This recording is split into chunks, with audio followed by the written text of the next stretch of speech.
నీతిమంతుని జ్ఞాపకం చేసుకొనుట ఆశీర్వాదకరమగును.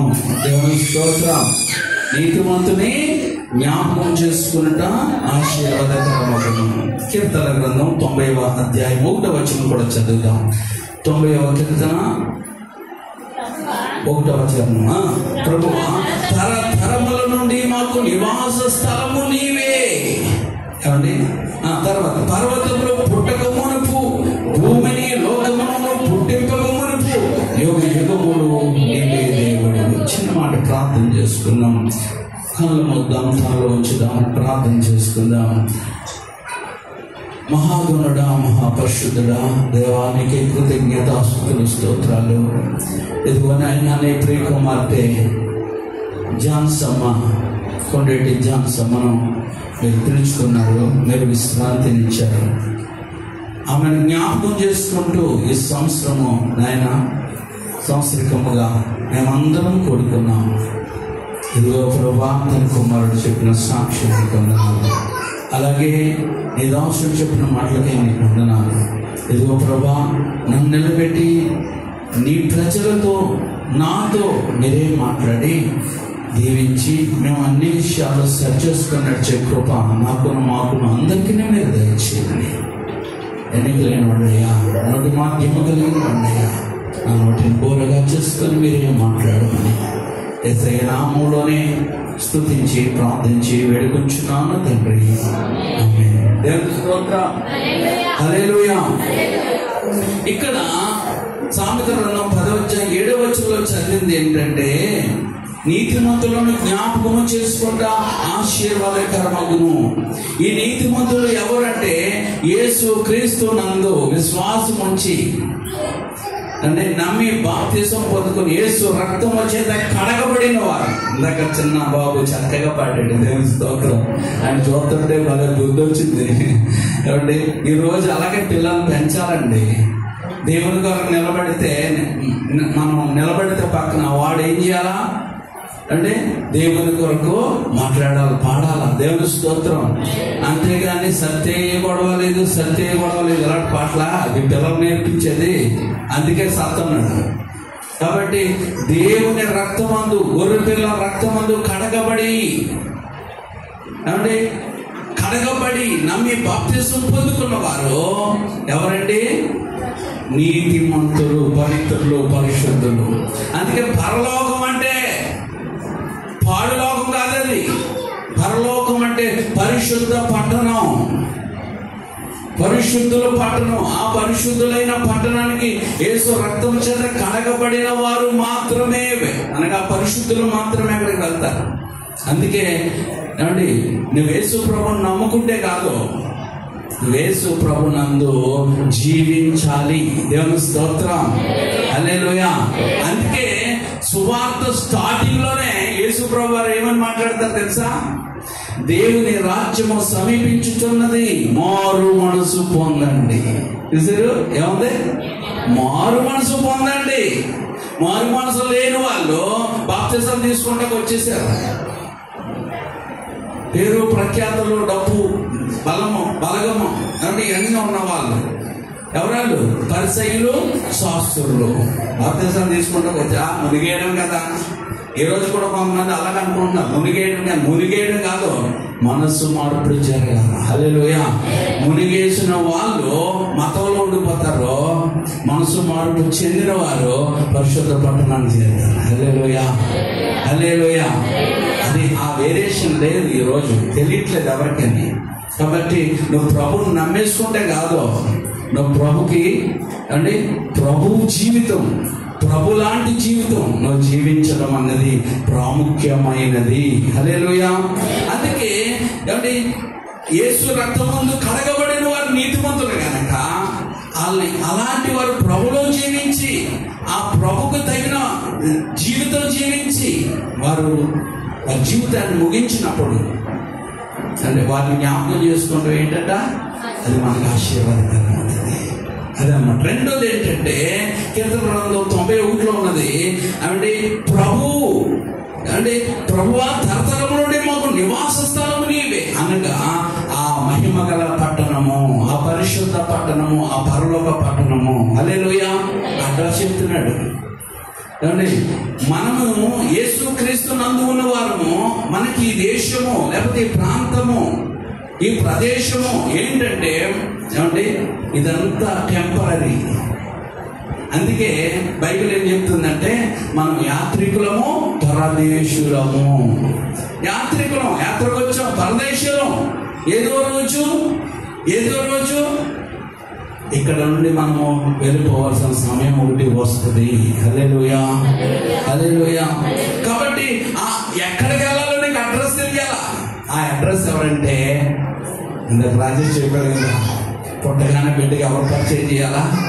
యేసుక్రీస్తు ప్రభువాన్ని, పరిశుద్ధ గ్రంథాన్ని నువ్వు ఇవ్వగలిగితే గొప్ప ఆస్తిని ఇచ్చినట్టు, అంటే గొప్ప అంటే బహుమానాన్ని ఇచ్చినట్టు. ఇంకా అంతకంటే ఏమి ఇవ్వగలరు తల్లిదండ్రులు. నాకు తెలిసిన ఒక ఆమె ఉంది అంటే, 2 ఆడపిల్లల తర్వాత ఒక మగపిల్లడు పుట్టాడు. ఎంతో కారంగా పెంచుకున్నారు. ఇందాక చెప్పారు కదా, కింద కూడా పెట్టలేకుండా ఎత్తుకొని ఆయనకి ఏం కావాలంటే అన్నీ చూశాడు. చివరికి ఏమయ్యాడు తెలుసాడు? పనిమాలుడు అయ్యాడు. చివరికి ఏం చేశాడు తెలుసా? అంత ప్రేమగా పెంచిన ఆమెను రాకెట్ నెత్తిలో కొట్టి బొరబాదలు కొట్టాడు. ఎందుకు? ఆ ఫ్యామిలీ ఎవరో తెలుసా? క్రిస్టియన్ ఫ్యామిలీయే. కానీ ఆ కుర్రోడికి ఏం ఇవ్వలేదు? యేసుక్రీస్తు ప్రభువాన్ని ఇవ్వలేదు. ఈవిడ మాత్రం భక్తి చేసింది, కానీ ఆ కుర్రవాడికి దేవుణ్ణి పరిచయమో చేయలేదు. అందుకే తల్లి నాడు మొదటి గురువు ఎవరు బిడ్డకే? తల్లే. నీ కొడుకు చెడిపోయాడంటే దానికి కారణం ఎవరో తెలుసా? తల్లే. అందుకే తల్లే మొదటంగా అంటారు. అందుకే ఏటంగు, అందుకే తల్లి తమిళనుకో తిండి కూడా తమిళ మాట్లాడేది తెలుసు మీకు. అంటే హిందీ అనుకో ఆమె పిల్లడు కూడా ఆటోమేటిక్ హిందీ మాట్లాడేస్తాడు. అందుకే మా చెల్లి అంటే తమిళాన్ని చేసుకుంది. వాళ్ళకి మొట్టమొదటి వచ్చింది ఏంటో తెలుసా? తెలుగు.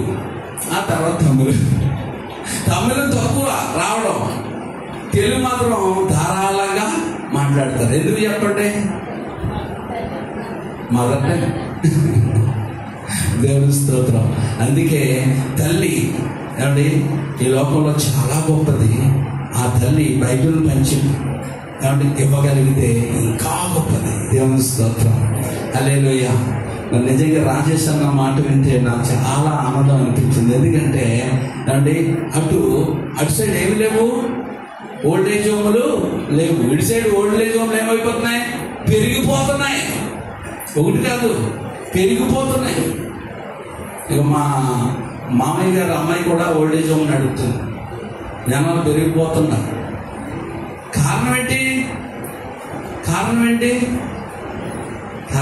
బాలు నడవలసిన త్రోవలను నేర్పలేదు కనుక.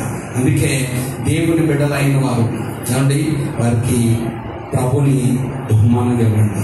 ప్రభు మీకు వారిని బహుమానం ఇస్తే, మీరు ప్రభుని వారికి బహుమానంగా ఇవ్వగలిగితే వారి జీవితాలు ఏమైపోతాయండి? ధన్యమైపోతాయి. హల్లెలూయా. అందుకే మనిషి అడ్రస్ ఏంటంటే ప్రభువే, సృష్టికర్తని దేవుడే మన అడ్రస్. మనందరము ఈ లోకంలో యాత్రికులము, పరదేశులు ఉన్నాం. ఒకరోజు మనకు నివాసస్థలం ఉంది, అది అక్కడికి మనము వెళ్ళాలి. అందుకంటాడు ఏమంటే మాకు నివాస స్థలము నీవే. హల్లెలూయా. యేసయ్య నివాస స్థలం. హల్లెలూయా. అందుకే 90వ అధ్యాయంలో 3వ వచనం అంటాడు, నువ్వు మనుషులను మంటికి మార్చుచున్నావు. నరులారా, అది ఆయన ఒకసారి పిలుస్తాడు, రండి అనగానే ఎవరిని వారి వరుసలో పిలిచినప్పుడు వారు వెళ్ళిపోవలసి వస్తుంది. వీసా వచ్చేసినట్టే. దేవుని స్తోత్రం.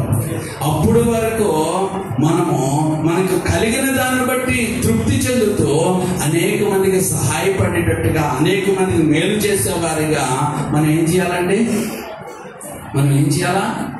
మంచి పేరు సంపాదించుకోవాలి. మంచి పేరు సుగంధ తైలము కంటే మంచి పేరు. హల్లెలూయా, హల్లెలూయా. చూడండి 37వ కీర్తనలో 37వ కీర్తనలో నిన్న వాక్యం చెప్పుకున్నాం. 37వ కీర్తన 3వ వచనంలో ఉంటుంది, యెహోవాయందు నమ్మకం ఉంచి. అదిగో దేవుని స్తోత్రం.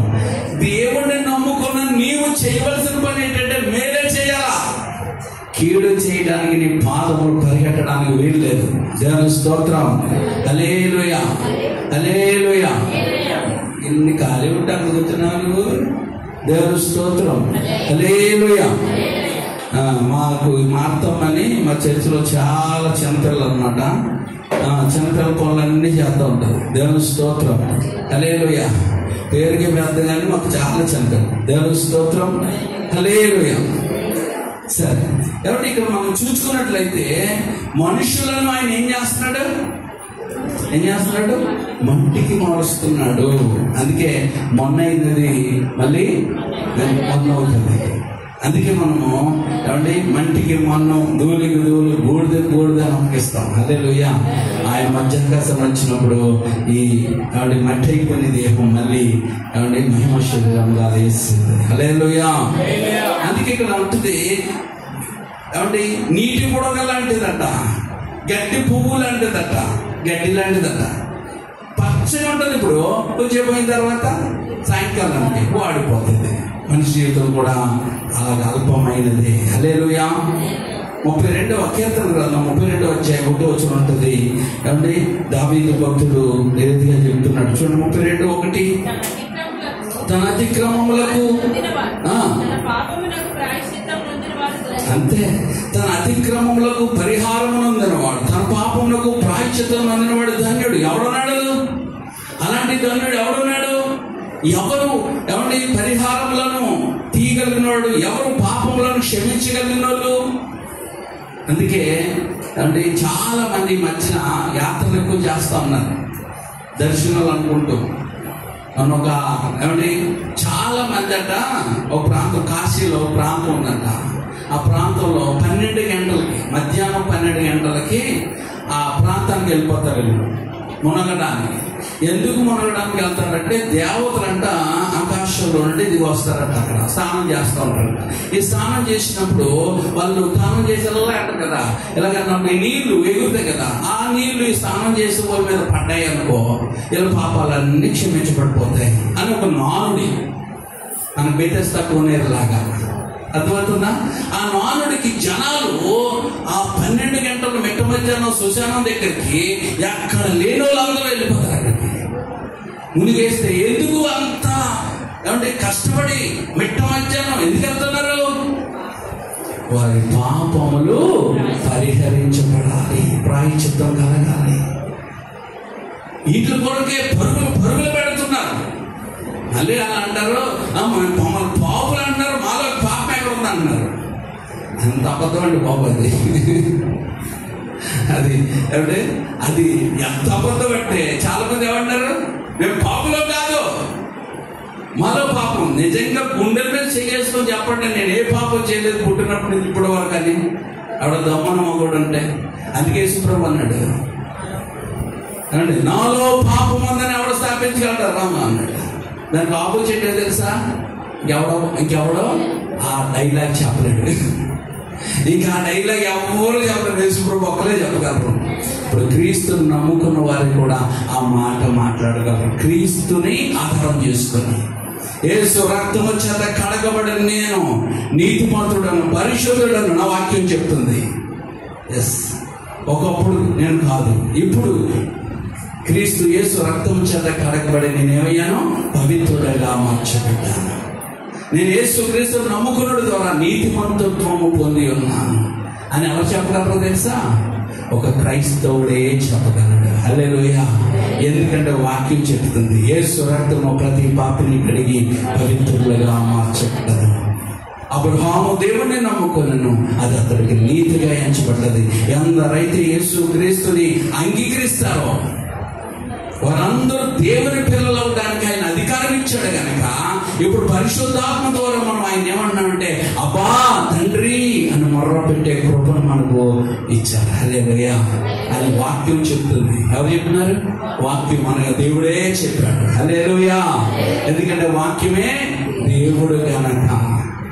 ఎంత గొప్ప సత్యాన్ని అపవాది ఏం చేస్తున్నాడంటే అజ్ఞానంలో మనుషులను అంటే నదుల్లో, కొండలో, గొట్టలో ఏది పడితే అది చేసేలా మనుషులను ప్రేరేపించుకొని ఎర్రగొత్త అంతా చేస్తున్నాడు, మోసం చేస్తా ఉన్నాడు. అపవాది దొంగ, మోసగాడు, చివరిగా వాడు అంతకుడు. ఎవరండి? నరహంతకుడు. నరులను చంపాలని పన్నాలు కట్టుకుని తిరుగుతున్నాడు కనుక అనేక మంది ఏమంటే అప్పుల్లోనూ, ఇరుకుల్లోనూ, ఇబ్బందుల్లోనూ, కష్టాల్లోనూ, శోధనలోనూ, శ్రమల్లోనూ, సమస్యల్లోనూ కూరుకుపోయి ఏంటి నా బ్రతుకు, వేసుకుంటే బాగుంటుందా అంటే అలా చచ్చిపోతే బాగుంటుంది, ఇలా చచ్చిపోతే బాగుంటుంది, పరుగులు పెడతా ఉన్నారు. నిజంగా జాన్సమ్మ కూడా మరణకరమైన రోగం రాగానే ఆమె ఎంతో భయపడదని చెప్పానమ్మా. ఏం భయపడదు, దేవుడు నిన్ను సజీవంగా తీసుకుని వస్తాడు, నువ్వు నిలబడతావు, దేవుడు నిన్ను స్వస్థపరుస్తున్నాడు, నువ్వు భయపడకు అని చెప్పినప్పుడు ఆ మాట నమ్మింది. దైవజనుడి నోట వచ్చిన మాట నమ్మింది. స్వస్థత పొందుకుంది. ఆరోగ్యంగా ఎంత చక్కగా ఉండేదో. హల్లెలూయా. అక్కడే కూర్చుండేది, నవ్వుతూ ఉండేది. ఎప్పుడు కూడా అవి ఎన్ని శోధనలున్నా, ఎన్ని సమస్యలను నవ్వుతూ ఉండేది. దానికి కారణం అంటే యెహోవాను బట్టి సంతోషించేది, దేవుణ్ణి బట్టి ఆమె సంతోషించేది. 37వ కీర్తన అంటే 3వ వచనం చూడండి. 37వ కీర్తన 3:4. యెహోవాను బట్టి సంతోషించుము, ఆయన నీ హృదయ వాంఛలను. అదే సంగతి. ఎందుకు బట్టి ఆవిడకి ధైర్యం ఎవరు? దేవుడు ధైర్యం. అందుకని ఆవిడ ఏం చేస్తుంది? ఇన్ని శోధనలు, ఇన్ని బాధలు ఉన్న చిరునవ్వు, తన పెదాల మీద ఏమంటదండి? చిరునవ్వు. ఎంత చక్కగా నవ్వేదో. దేవుని స్తోత్రం. హల్లెలూయా. మా పాస్టరమ్మ గారు మమ్మల్ని, మా పిల్లలను వద్దేనే కానీ ఒప్పుకుంటేది కాదు. అమ్మ ఎందుకు ఎంత బాధపట్టే? లేదు లేదు లేదు, విశ్వాసం అండి. దేవుని స్తోత్రం. హల్లెలూయా. ఎంత ప్రార్థన పట్ల, దైవజనుల పట్ల, సంఘ బిడ్డల పట్ల ఆ బిడ్డకి ఏంటంటే ఆశ.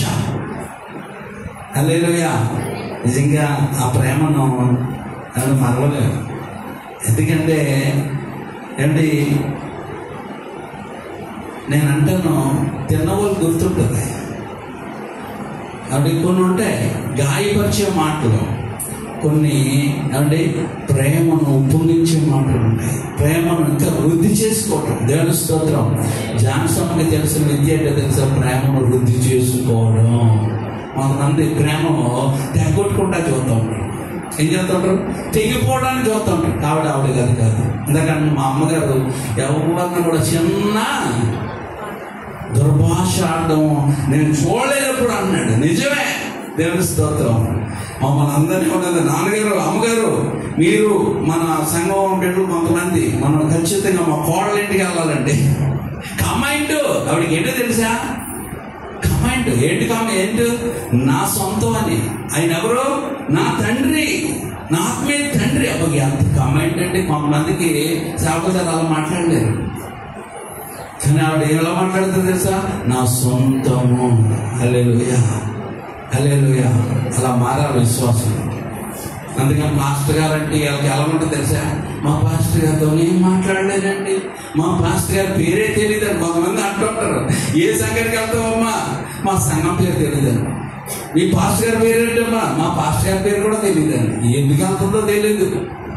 పాస్టర్ గారు చర్చి తెలీదు, ఆ పాస్టర్ గారి పేరు కూడా తెలీదు. మళ్ళీ ఆ సంఘానికి ఎవరో సభ్యురాలు. ఎలా దొరుకుతుంది? దేవుని స్తోత్రం. అందుకే సంఘాన్ని దేవుడు దేంతో పోల్చాడంటే కుటుంబంతో పోల్చాడు. సంఘం అంటే సంత కాదు. ఏమంటే మన సతీష్ కుమార్ గారి ఎన్ని సంఘాలు కదా, వ్యాపారాలు అన్నీ నీకు తెలుసుకోక డబ్బులు పంపుతున్నా. అతను పరిచయం చేయడానికి నువ్వు పంపాలట. అతను పరిచయం చేయడానికి నువ్వు పంపాలి. నీతో ఫోటో తీసుకొని కొంత డబ్బులు పెట్టుకుంటాడు. వాళ్ళ వల్లే కదండి క్రీస్తు అవమాన పాలైపోతున్నాడు. ఎలా వల్లే కదా. అన్ని సంఘాలలో కూడా అలా ఆయన పంపాలి పాపం సువార్త చేయడానికి. నేను నీ సంఘంలో సువార్త చేసేవాళ్ళు లేదు, అందుకని ఆయన నువ్వు పంపాలి. నువ్వు ఎలాంటి దాన్ని అంటే ఇంట్లో తండ్రి తిండి అంటావు, ఇంట్లో తల్లికి తింటాడో కానీ పిన్నమ్మకు మాత్రం ఏం చేస్తావు? బంగారు గాజులు చేస్తావు. పిన్నమ్మ ఆ పిన్నమ్మకు మాత్రం పంపేత ఫోటో తీసుకుంటావు 12,000 ఇచ్చుకొని. అసలు బుద్ధి జ్ఞానం ఉందా? అందుకే విశ్వాసులైన వారు మారాలా. హల్లెలూయా. నీ సేవకుడిని పిలిచి ప్రార్థన చేయించుకొని అతను తృప్తిపరిచి పంపించు. హల్లెలూయా. అంతేగాని ఏమండి తల్లిని చూడలేవు, తండ్రిని చూడవు, ఎవరికో ఏదో చేస్తానని పరిగెట్టడం అదంతా ఫూలిష్నెస్ అండి. మారాలి. ఎవరు మారాలా? మందిరానికి వస్తున్న నువ్వు మారాలా. అనేక మంది నీకు బోధకులు, నీకు తండ్రులు కాదు. అనేక మంది బోధకులు ఉంటే ఉండొచ్చు కనుక, వింటే వినొచ్చు కనుక, బలపడ్డావు కనుక వాళ్ళ వాక్యాన్ని బట్టి. కానీ నీకు తండ్రి కాదు, నీకు తల్లి కాదు. పౌలది అంటాడు, మిమ్మల్ని నేను ఏం చేశాను? ప్రసవ వేదం పడి అన్నాను. దేవుని స్తోత్రం. వాక్యము నేను ఉంటానండి. ఏ సంఘాన్ని పడితే ఆ సంఘానికి వెళ్తాం కాదు. మంచి సేవకుడు, సాక్ష్యం కలిగిన సేవకుడు దగ్గర మీరు ఎదగాల. ఎవరి దగ్గర పెడితే వాళ్ళ దగ్గర ఎదగేస్తానంటే కుదరదు. హల్లెలూయా. సాక్ష్యం లేని జీవితము అంటే పదులు లేని కత్తి లాంటిది. హల్లెలూయా. ఏదైనా తిరుగుతుందా? చచ్చినోడు మొక్కు కూడా తెగదు కదా. అందుకే మనం ఎలా మారాలంటే సాక్ష్య జీవితం కలిగి ఉండాలి. అందుకే ఒక 4 విషయాలు చెప్తాను. ఒక విషయము ఏంటంటే విశ్వాసము, నమ్మకం ఉంచాలా. దేవుడి మీద ఏం చేయాలా? దేవుడి వద్దకు వచ్చిన వారు ఆయన ఉన్నాడనియో ఆయన అడుగు వారికి ఫలము దయచేయబడని నమ్మవలను కదా. నమ్మాలి మొదట. హల్లెలూయా. ఇది లేకపోతే నీ జీవితం వ్యర్థము. హల్లెలూయా. అవిశ్వాసము జాన్సన్లో చూశాను. అవిశ్వాసం అనేక మంది బిడ్డల్లో నేను చూస్తున్నాను. హల్లెలూయా. కొంతమందికి వస్తారు కానీ నా జీవితం కోసం నాకే తెలియట్లేదండి, ఏమవుతుందో నాకు తెలియదండి, ఏం జరుగుతుందో నాకు, అంత నిరాశ. నువ్వేమీ పొందుకోలేవు. దేవుని మాటను నమ్ము. ఎవరి మాటను నమ్ముతాం? వాళ్ళ మాటలు వీళ్ళ మాటలు. వాళ్ళు అంటారు నేను నీకు సాయం చేస్తాను, నీకు నేను అండగా ఉంటాను, మేము అందరం ఉంటాం. మనుషుల మాట నమ్ముకో, దేవుడి మాట నమ్ముకో. మనుషుల ద్వారా దేవుడు కార్యం చేస్తాడు. హల్లెలూయా. హల్లెలూయా. అందుకే స్టీవెన్సన్ మంచిగా మాట్లాడతాను. నీ మాటను విని నేను నమ్ముకొని, ఏంటంటే నీ మాటను విని నిన్ను నమ్ముకొని కడదాకా నేను సాగుతాను. హల్లెలూయా. ఇదే కావాలి మనుషులకి. వాళ్ళే బిలీవర్స్, వాళ్ళే విశ్వాసం. హల్లెలూయా. విశ్వాసము అంటే విశ్వాసం అంటే విశ్వాసం కలిగిన వాళ్ళని. విశ్వాసం అంటే నమ్మకము. ఎవరి మీద? దేవుని మీద నమ్మకం ఉంచిన వారని అర్థం. ఒకటి ఆ కోవకు చెందింది మన జాన్సన్. దేవుని స్తోత్రం. రెండవది నిరీక్షణ ఉండాలి. నువ్వేదో నమ్మేసి ప్రార్థన చేయగానే జరిగిపోదు. ప్రతిదానికి ఏముందంటే ఒక సమయం ఉంది. ఆ సమయంలో నిన్ను చేస్తాడు, నీ జీవితంలో కార్యం చేస్తాడు. అందుకే శ్రమలు ఎందుకు వస్తాయి? చాలా మంది నాకే ఎందుకు వస్తాయి అంటారు. ఏమంటారు అంటే నీకు రాక పొరుగింటి వాళ్ళు అందరూ రావాలన్నమాట. నీకెందుకు వచ్చాయంటే నిన్ను బాగు చేయడానికి. దేవుని స్తోత్రం. హల్లెలూయా. శ్రమలు నీకు ఎందుకు వచ్చాయి? నిన్ను సరి చేయడానికి, నిన్ను బాగు చేయడానికి, నిన్ను తిన్నగా మార్చడానికి. హల్లెలూయా. అందుకే శ్రమలను ఏమంటాడంటే కొలిమి, ఏమంటే అగ్ని అంటాడు. శ్రమలు ఏంటండి? అగ్ని అనే శ్రమలు, కొలిమి అనే శ్రమలు నిన్ను కాల్చినప్పుడు అప్పుడు నువ్వు ఏమవుతావు? దేవుడు దృష్టిలో నువ్వు ఎవరు అంటే బంగారం మొత్తమే. ఇప్పుడు ఈ బంగారం ఏమవుతుంది? శోధించబడిన మీదట నేను సువర్ణం వలె. అంటే అగ్ని కొన్న గుణం ఏంటంటే మస్టునంతా తొలగిస్తుంది అనమాట. అగ్ని అనే శ్రమలో నువ్వు కాల్చబడినప్పుడు నీ మస్ట్ అంతా పోతే, ఇప్పుడు రాజేష్ లా చెప్తాం, సినిమాకి వెళ్ళి పాప వాగించంటే వాగిస్తాడు. అప్పుడు సినిమాకి వెళ్ళి వాగించంటే వాగిస్తాడా? ఎన్ని కోట్లనే ఉండే సమస్య లేదు. దేవుని స్తోత్రం. హల్లెలూయా. అలాగ మార్చబడాలి, అంత స్ట్రాంగ్ గా నిలబడాలి అంటే ఇప్పుడు ఏం కావాల్సి వచ్చింది? కొలిమి. ఏం కావాలి? కొలిమి. అదనమాట. జాన్సన్ కూడా అలా కాల్చబడి ప్రభు దేవుని సేవకుడు నోటి నుంచి ప్రతి మాటకు గద్దింపుకు ఏమైందమే? లోబడ్డాది. హల్లెలూయా. అందుకే ఆమె పరదేశం మనిషిలో ఉన్నది పరలోకంలో ఉన్నదని తనే చెప్పడం కాదు, నేను కూడా చెప్తాను. హల్లెలూయా, హల్లెలూయా. కాబట్టి నిరీక్షణ కలిగిన వారిగా మనం ఉండాలి. హల్లెలూయా. ఈ లోకంలో చాలా మంది పాప పరిహారం కొరకు రకరకాలైన అట్టుకొద్దామని చెబుతూ ఉంటాడు. మాకు చెప్తూ ఉంటాడు, మా కొరకు ప్రార్థన చేయమనంటే మీరు పాస్టర్ గారికి 1000 రూపాయలు ఇస్తాం, మా కొరకు ప్రార్థన చేయమంటే నేను 2000 ఇస్తాను. నేనంటే నా 2000 అక్కర్లేదు, ఆ 1000 రూపాయలు అక్కర్లేదు, నువ్వేరా. దేవుని స్తోత్రం. ఎవరు రావాలా? నువ్వే దేవుని సన్నిధికి రావాలా. నువ్వేదో ఇచ్చి ప్రతిఫలం ఏదో ఇచ్చి పొందుకుంటానే కాదు, నువ్వెక్కడికి రావాలా? నువ్వే దేవుని సన్నిధికి రా. అక్కడగా ఉన్న వాళ్ళు వస్తారంతే. హల్లెలూయా, హల్లెలూయా. కొంచెం మాట కఠినంగా ఉంటది, కానీ ప్రభు ఎంత దయాళుడో, నేను కూడా అంత ప్రేమ. ఎందుకంటే వాళ్ళు డబ్బులు ఇచ్చి దూరం అవ్వకూడదు, వారు మనసు ఇచ్చి హృదయం ఇచ్చి ప్రభు చేత కట్టుబడాలని ఆశ. హల్లెలూయా. మీకా గ్రంథం 6:6-7 ఇక్కడ భక్తుడు కూడా అది అంటాడు, అయ్యా ఏమి తీసుకొని దగ్గరికి రావాలి, ఏమి తీసుకొని దగ్గరికి రావాలని మాట్లాడుతూ ఉన్నాడు. చూడండి, మీకా గ్రంథము 6:6-7 ఏమి తీసుకుని వచ్చి నేను యెహోవాను దర్శించును, ఏమి తీసుకుని వచ్చి మహోన్నతుడైన దేవుని సన్నిధికి నమస్కారం చేతును, దహన బలులను ఏడాది దూడలను అర్పించి దర్శించునా, నేల కొలిది పొట్టేళ్లను వేలాది నదులంతా విస్తారమైన తైలమున ఆయనకి సంతోషం కలుగచేయనా, నా అతిక్రమకై నా జ్యేష్ఠ పుత్రుడు నేను ఇస్తున్నా, పాపరిహారంకై నా గర్భఫలం నేను ఇస్తున్నా అన్నాడు అని అడుగుతున్నాడు. దేవుణ్ణి నేను పొందుకోవాలంటే ఆయన నేనేమిచ్చి నేను సంతోషపరచాలంటున్నాడు. ఇక్కడ ఆయనకి నేనేమిస్తే ఆయనకి సంతోషపడతారు. మన పెద్దలు కూడా ఈ పాటను రాస్తున్నారు కదా. మీకు తెలుసా పాట? ఏమండి, వేలాది నదులంతా విస్తార ధైర్యం ఇస్తే చాలా, అంటే దూడలు ఇస్తే చాలా, నా కుమారుడిని ఇచ్చి నా జ్యేష్ఠ కుమారుడు ఇస్తే నీకు చాలా అని అడుగుతారు. అంటే ఏమక్కర్లేదండి, మరి ఏమి ఇవ్వాలా? నీ హృదయం ఏమి అంటే ఏమి ఇవ్వాలా? అది ఎందులో అంటాడు, మనుషుడా ఏదో ఉత్తమో నీకు తెలియచేయబడదు, న్యాయంగా నడుచుకో, కనికరమును ప్రేమించుడు, దీన మనసు కలిగి నీ దేవుడు ఎదుట ప్రవర్తించుడు, ఇదే కదా నేను అడుగుతున్నాడు. ఇది ఇచ్చేస్తే ఆయన సంతోషపడతాడు. ఈ రోజు క్రైస్తవులు అన్న వాళ్ళు ఈ సబ్జెక్ట్ లేదు. అందరిలో కాదు, అందరిలో కాదు, ఎక్కువ మందిలో ఏ సబ్జెక్ట్ లేదు, దేవుడిని సంతోషపెట్టే సబ్జెక్టు లేదు. మరి ఏ సబ్జెక్ట్ ఉంది తెలుసా? మిమ్మల్ని బట్టే కదా అన్యజనుల మధ్య నా నామము దూషించబడతా ఉంది అనే మాట ప్రభు అర్థమాన అనవలసిన స్థితికి మనం అలాగ మనం ఉండద్దు. మనం ఎలా ఉందామంటే, మనం ప్రభుని సంతోషపరిస్తే ఆయన నిన్ను సంతోషపెడతాడు. హల్లెలూయా.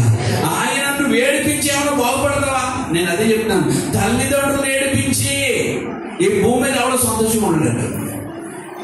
అందుకే వాళ్ళు అంత సంతోషంగా ఎందుకు ఉంటున్నారు అంటే, అమెరికా వాళ్ళు, ఇజ్రాయిల్, ముస్లిం సహోదరులు. మా చర్చిలో ఒక ఉండేది స్వర్ణ, ఆమె గల్ఫ్ వెళ్ళింది. ఆవిడ ఉద్యోగం ఏంటంటే, ఒక ముసలావిడికి ఏమంటే నర్సు దగ్గరుండి అన్ని చూసుకోవటమే.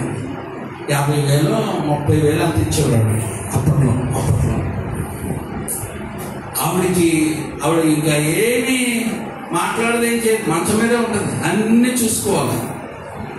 ఆవిడ ఏదో తగ్గిందంట, అది వీడియో తీయమంటారు అన్నమాట, అక్కడ కనబడతా ఉంటుంది. వెంటనే ఆఫీస్ నుంచి పరిగెట్టుకుని కాల్ వేసుకొని వస్తుందట అలా అబ్బాయి.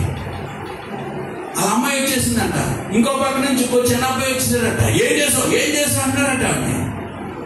అయ్యి బాబు, నేను చచ్చిపోయేలాగా ఇక్కడ ఏదైనా ఈవిడికైతే అని అడిగిపోయిన ఫోన్ చేసిన పాస్టర్ గారు కొంచెం ప్రార్థన చేయండి బాబు, ఆవిడకి ఏం అవ్వకూడదు, ఆవిడకి బాగైపోవాలి, ఆ దగ్గు తగ్గిపోవాలండి, ప్రార్థన చేయండి అని నాకు చేసింది ఆవిడ కోసం.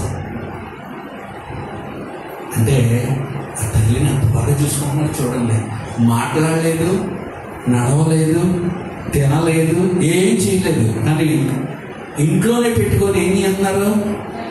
ట్రీట్మెంట్. ఆ ట్రీట్మెంట్ ప్రత్యేకంగా నర్స్.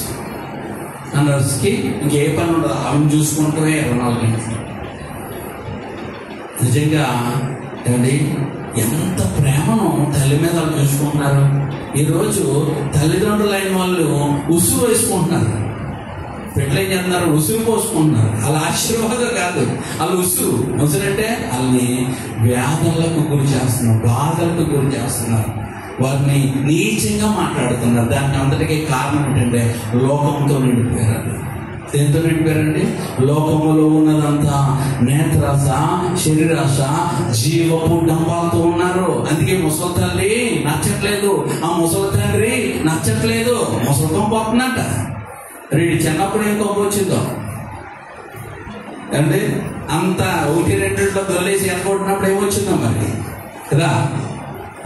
అందుకే తల్లిదండ్రులను ఎఫెసీయులకు రాసిన పత్రిక 6వ అధ్యాయం 1-2 వచనంలో ఉంటుంది, నీకు మేలు కలుగునట్లు, నీకు మేలు కలుగునట్లు. హల్లెలూయా, హల్లెలూయా.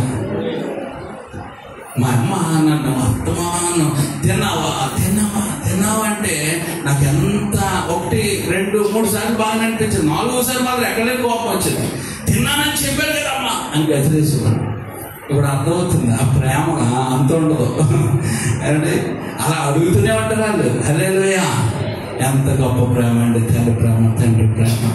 ఏమంటే ఉన్న వాళ్ళు నిర్లక్ష్యం చేయకండి. ఇప్పుడు వాళ్ళు లేరు, వాళ్ళు ప్రేమను పొందుకుందామన్నా, వాళ్ళు ఇంకా బాగా చూసుకుందామని ఇప్పుడు లేరు. కానీ ఉన్నవాళ్ళు ఆ ధన్యత పోగొట్టుకోవద్దు. హల్లెలూయా, హల్లెలూయా.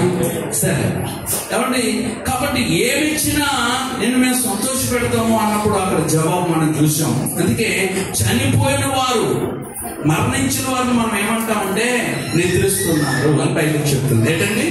నిద్రిస్తున్నారు అంటే నిరీక్షణ ఏంటంటే బోర మోగుతుంది. ఏం మోగుతుంది? బోర. అప్పుడు నిద్రించిన వాళ్ళందరూ మొదట లేస్తారు. ఆ మీదట మనం సజీవులైన మనం మార్పు చెంది మనము కూడా మహిమ శరీరాలతో ఆయన ఎదుర్కొంటాం. అదే మన నిరీక్షణ. దేవుని స్తోత్రం. మూడోది సాక్ష్యం.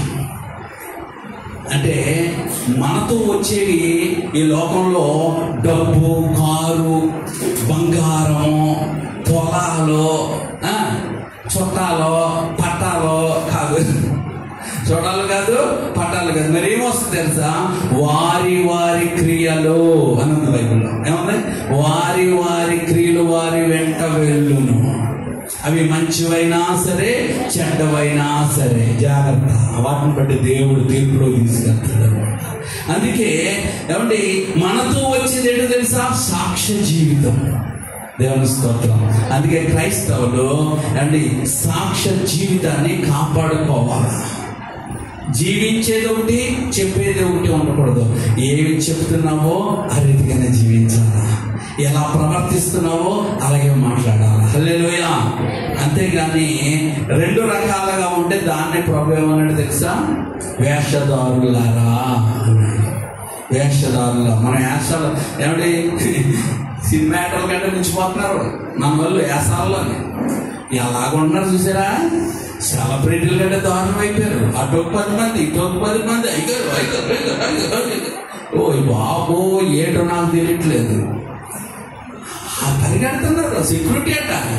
మరి పౌలుకి ఏ సెక్యూరిటీ ఉందో నాకు తెలీదు, యోహాన్ గారికి ఎటువంటి సెక్యూరిటీ ఉందో నాకు తెలీదు, బర్నబాకి ఎటువంటి సెక్యూరిటీ ఉందో నాకు తెలియదు. కానీ ఏమంటే అసలు పౌలు గారి గురించి మీరు ఎప్పుడో చదివారా? ఎన్ని దెబ్బలు తిన్నాడో తెలుసా? ఎన్ని పస్తులు ఉన్నాడో తెలుసా? ఎన్ని బాధలు అనిపించాడో తెలుసా? అతనికి ఆత్మాభిషేకం కలిగిన సేవకుడు కదా ఆయన. మరి వీళ్ళని ఆత్మాభిషేకం. మీ బ్యాంకు బ్యాలెన్స్ డబుల్ అయిపోతుంది. ఎక్కడవుతుంది డబుల్? బ్యాంక్ బ్యాలెన్స్ డబుల్ అవుతాయా? అంటే ప్రాస్పరిటీ మీద వెళ్ళిపోతుంది సేవ. నేను అంటాను, ఇప్పుడు సేవ ఏం చేయాలంటే పరిశుద్ధాత్మను పొందుకునేటట్టుగా వెళ్ళాలి సేవ. హల్లెలూయా.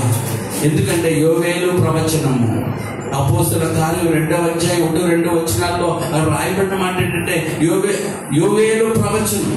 దేవుని స్తోత్రం. అంటే ఎంత చూడండి, 8 అపోస్తల కార్యాల గ్రంథము 2వ అధ్యాయము. అపోస్తల కార్యాల గ్రంథం 2వ అధ్యాయం 16 వచనం, 16-17 వచనాల్లో ఉంటుంది. అంత్యదినముల యందు నేను మనుషులందరి మీద నా ఆత్మను కుమ్మరిస్తాను.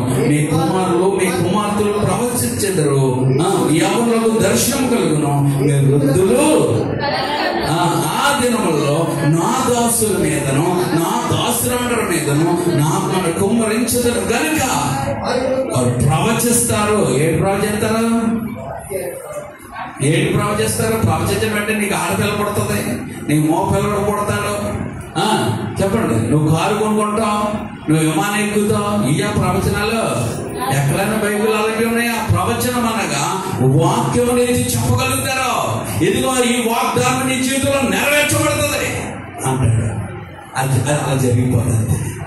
వాక్యం ఎత్తి పెట్టి చెప్పేదే వాక్య ప్రవచనం. దేవుని స్తోత్రం. మన ప్రవచనకారులు ఉన్నారు కదా, ప్రవచనాలు అంటే ఏంటన్నారు? వాళ్ళు గ్రంథాల్లో ఉన్న మాటలు చెప్తారు, అది ప్రవచనం మన కాళ్ళకి. మరి మన ప్రవచనం అంటే ఏంటి? మన గ్రంథంలో ఉన్న మాటలెత్తి చెప్పడమే ప్రవచనం. అందుకని తెల్లచీర కట్టుకుని వచ్చింది ఒక ఆవిడ ఉంది, ఎర్రచీర కట్టుకుని వచ్చిన ఆవిడ ఒకటి ఉంది. మొన్న ఒకసారి అలాగే చెప్పారు, పెద్ద గొడవ అయిపోయింది. ఒక ఆమె వస్తూ ఉంది, కారు దిగుతూ ఉంది. ఆమె ఎర్ర జాకెట్ వేస్తుంది. ఆమె ఒక వేశ్య అన్నారు ఆవిడ. అప్పుడే అన్ని కుటుంబం వచ్చింది. అలాగా ఆవిడ ఎర్ర జాకెట్ వేసి దిగింది. అందరూ ఆవిడ చూశారు. వెంటనే ఆవిడ గుక్క పెట్టి వేసేటప్పటికి అలా ఆయన వెళ్ళి పైన గట్టి వార్నింగ్ ఇచ్చాడు. అయ్యా, ప్రవచనాలు ఏం మాట్లాడుతున్నారో ఇలా తెలియట్లేదు. ఎక్కడైనా పౌలు అలా చెప్పిన ప్రవచనం ఉందా? పేతురు చెప్పింది ఉందా? యోహాను చెప్పింది ఉందా? ప్రవచనం అనగా నీ పాపం విడిచిపెట్టమని, వాక్యం నీతో సూటిగా మాట్లాడు, పరిశుద్ధతలో నిలబడని, ఏమంటే ఆత్మీయతలో వెదగాలని, బలంగా దేవుని కొరకు పరుగులు పెట్టాలని మాట్లాడేది ప్రవచనం. అదే కదా మాట్లాడేది అన్నీ. కానీ వీళ్ళేం చేస్తున్నారు? ఈ శరీరంగా సంబంధమైన విషయాలను ప్రవచనాలుగా చెప్పి మోసం చేస్తా ఉన్నారు. మోసం, ఎన్ని మోసమే, ఎవరు చెప్పినా మోసమే, ఇంకా డౌటే లేదు. హల్లెలూయా, హల్లెలూయా.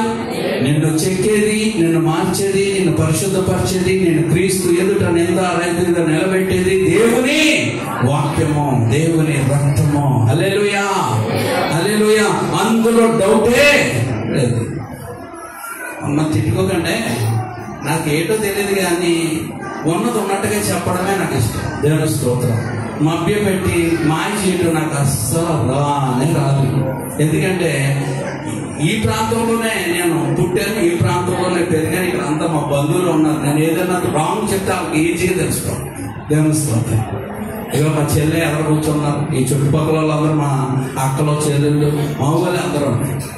నేను ఏదైనా రాంగ్ చెప్తే మంగరాజు గారు చేసేవాళ్ళవే నీ పద్ధతి మాకు తెలియదేంటి అని మీరు చెప్పేయగలుగుతారు. అందుకే ఏ ప్రవక్త కూడా స్వజనుల మధ్య గనుడు కాలేదని బైబిల్లో ఉంది. కానీ స్వజనుల మధ్య నన్ను నిలబెట్టాడు దేవుడు.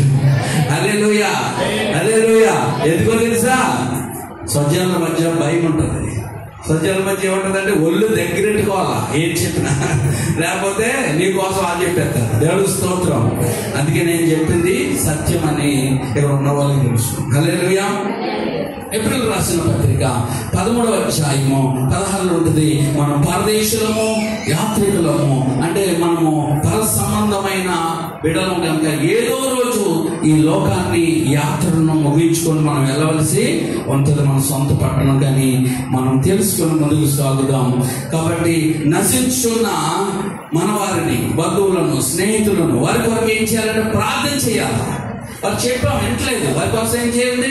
ప్రార్థన చేయండి. ఎందుకంటే ప్రార్థన ఒకరోజు గొప్ప కార్యాలు చేస్తుంది. హల్లెలూయా. అందుకే ప్రార్థనయే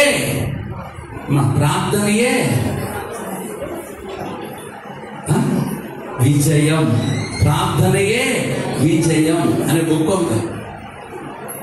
అంటే హెచ్కే ఫ్రాన్సిస్ గారి బుక్ అది. హల్లెలూయా. ప్రార్థనయే విజయం.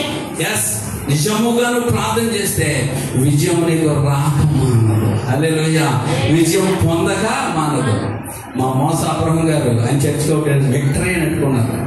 విక్టరీ అంటే అనుకున్నారు విజయం. అందుకే ఇప్పుడు మొత్తం అంటే ఇంచుమించు 1000-1200 ప్రార్థన చేశాడు ఆయన. గ్రౌండ్కి వెళ్ళి 1500, 2000 ఉంది. ఇలా ప్రార్థన చేసుకుంటూనే ఉన్నాడు. ఒక రోజు మంచి పెద్ద సభ కూడా పెడతారు చూడండి. ఎందుకంటే ప్రార్థన ఓరకనే దేవుని స్తోత్రం. హల్లెలూయా, అందుకే మంచి సాక్ష్యం ఉండాలి. ఏముండాలండి?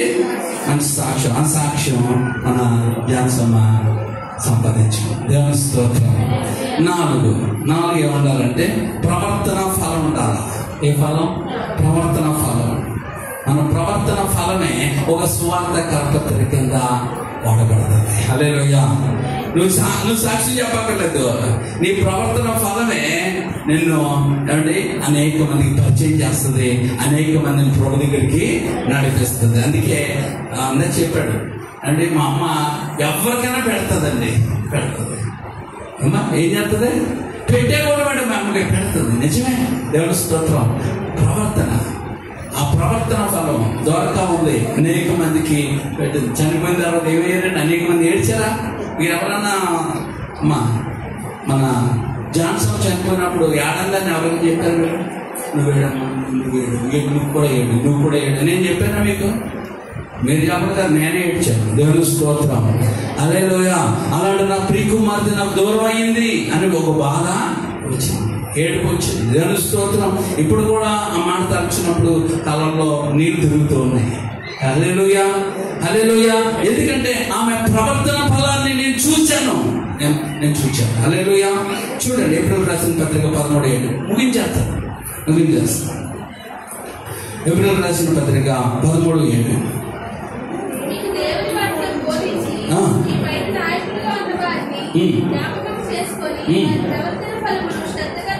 అదిగో ప్రవర్తన ఫలాన్ని శ్రద్ధగా చూడండి. అందుకే నేను చెప్తున్నాను ఏమండి, పెద్ద పెద్ద కబుర్లు చెప్పడం కాదు, వారి ప్రవర్తన ఫలాన్ని చూడండి. వాళ్ళు గొప్ప. దేవుని స్తోత్రం. వాళ్ళ ప్రవర్తన ఫలం చూస్తే ఎవరు గొప్పలో ఎవరో అంటే జనంలో తెలిసిపోతుంది మీకు. దేవుని స్తోత్రం. అందుకే 4 విషయాలు: 1 విశ్వాసం, 2 నిరీక్షణ, 3 సాక్ష్యం, 4 ప్రవర్తన ఫలాన్ని మనం చూడాలి. హల్లెలూయా. ఆ ప్రవర్తన ఫలాన్ని మేము చూచాము. ఆ బిడ్డను గురించి ఈరోజు సాక్ష్యం ఇస్తున్నాం. ఆ బిడ్డ నిజముగా మన మధ్య లేనప్పటికీ ఆ బిడ్డ ఇప్పుడు ఎక్కడ ఉందంటే పరదేశంలో విశ్రాంతి పొందుతుంది. తన కుమారుడు, తన కోడలు, వారి కుటుంబం అంతా కూడా దీవెనకరంగా, ఆశీర్వాదకరంగా దేవుడు ఉంచి వారిని ఆయన పరిచర్యలో బలంగా వాడుకోవాలని మనసారా కోరుకుంటున్నాను. దేవుని స్తోత్రం. హల్లెలూయా. ఒక చిన్న పాట నేను పాడాలని ఆశపడుతున్నాను, తర్వాత నేను ముగిస్తాను. మన జీవితం ఎలాంటిదంటే చాలా స్వల్పమైంది అనమాట. అంటే మన ప్రాణము అల్పమైంది. మనం ఇప్పుడు డ్యాన్సులు వేస్తూ ఏయో డ్యాన్సులు వేస్తూ అలా పడి చచ్చిపోయాడండి. ఒకరికి ఇలా చాలా మంది చచ్చిపోయారు. అంటే ప్రాణం చాలా అల్పమైపోయింది ఈ రోజుల్లో. కాబట్టి గనక నీవు నేను సంరక్షించబడాలంటే ప్రభువుని నమ్ముకొని ప్రభుతో ఉంటేనే మనము కాపాడబడగలం అన్నమాట. దేవుని స్తోత్రం.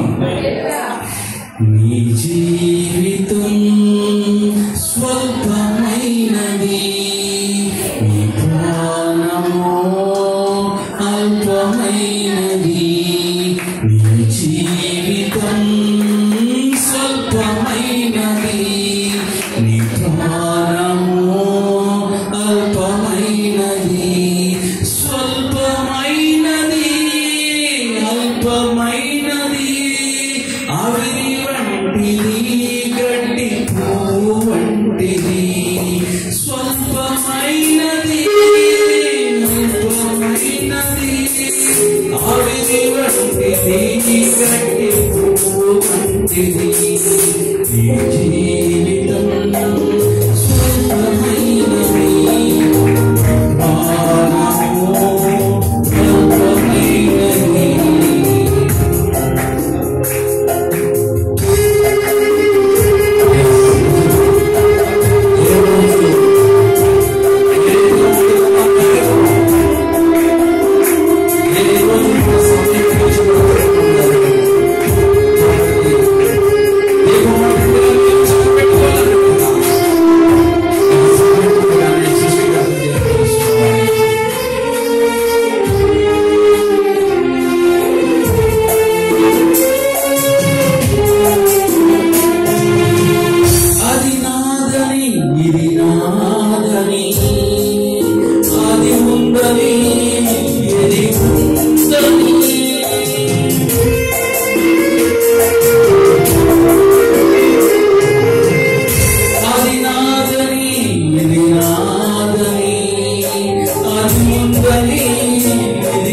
కోరుకో రక్షణ పొందుకో ఈ సత్యం తెలుసుకో స్వతమానుకో క్షేమం కోరుకో రక్షణ పొందుకో జీవితం స్వల్పమైనది అల్పమైనది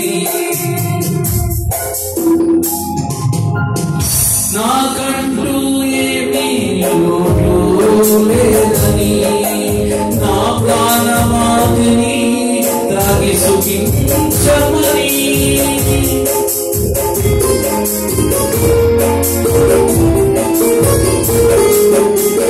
నాకంటూ ఏమీ లోటు లేదని నా ప్రాణమాతిని త్రాగి సుఖించమని దాన ధర్మాలతో నాకేమి పడయని బలహీనుడవై ప్రాణం పోగొట్టుకుందువా దాన ధర్మాలతో నాకేమి పడయని బలహీనుడవై ప్రాణం పోగొట్టుకుందువా సత్యం తెలుసుకో స్వంతం మానుకో క్షేమం కోరుకో రక్షణ పొందుకో ఈ సత్యం తెలుసుకో స్వంతం మానుకో క్షేమం కోరుకో రక్షణ పొందుకో నీ జీవితం స్వల్పమైనది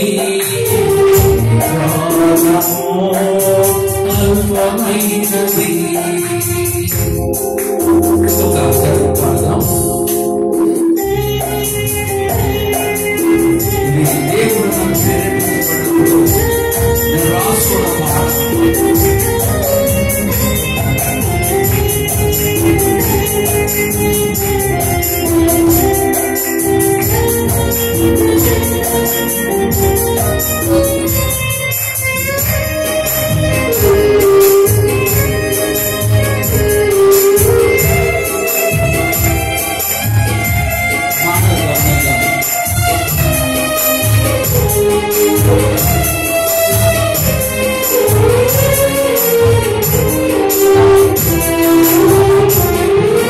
నీ ఆత్మకు మరణం లేదని మరో బ్రతుకు నీకుందని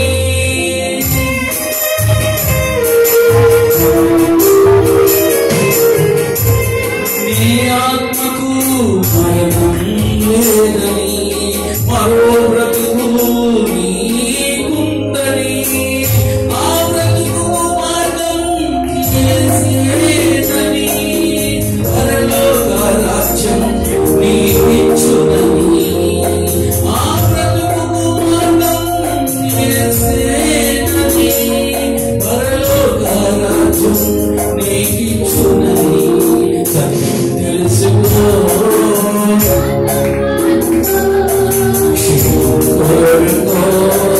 రక్షణ పొందుకో ఎవరైతే రక్షణ పొందుకోలేదో ఈ సత్యం తెలుసుకోండి స్వంతం మానుకో క్షేమం కోరుకో రక్షణ పొందుకో ఈ సత్యం తెలుసుకో స్వంతం మానుకో క్షేమం కోరుకో రక్షణ పొందుకో క్షేమం కోరుకో రక్షణ పొందుకో రక్షణ పొందుకో రక్షణ పొందుకో ప్రార్థన చేస్తుందా మా ఆత్మీయ కుమార్తె ఒకటి జాన్సమ్మను బట్టి ఈ జ్ఞాపకార్థ కూడిక రాజేష్ తన కుమారుడు ఏర్పాటు చేసుకున్నాడు తన భార్య తన కుటుంబము ఈ రీతిగా వచ్చి దేవుని మందిరంలో ఏర్పాటు చేసుకుంటారు దేవుడు కృపణించాడు కనుక ప్రభు ఎంత మంచి దేవుడు ఉన్నాయి